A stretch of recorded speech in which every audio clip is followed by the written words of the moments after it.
Hi, I'm Melody Smith, and today we'll be talking about Lucy the Hominid. But before we can talk about Lucy, we have to understand the era she lived in, which is prehistory.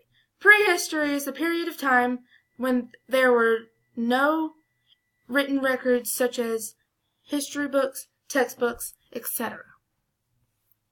The people that lived in that era were people such as cavemen and hominids, and the beasts that roamed the earth alongside them were beasts such as woolly mammoths and saber-toothed tigers such as Manny and Diego from the Ice Age.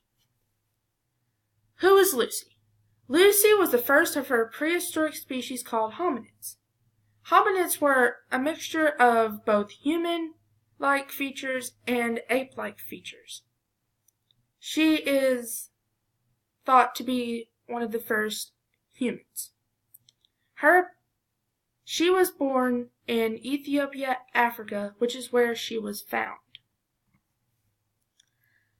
Lucy was also estimated to be around 3 foot 7 inches tall, and she had curled toes just like apes do which is thought to be to help her get around trees good, just like apes. She ate fruit, tubers, which are rooted vegetables, leaves, plants, and soft-shelled nuts.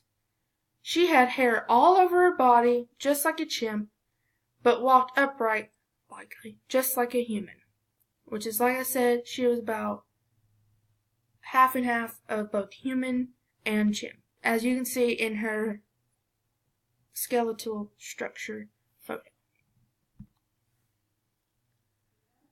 Lucy was very short in size, so she most probably started her day up in a tree. Since she did not have a cave such as cave dwellers like cavemen.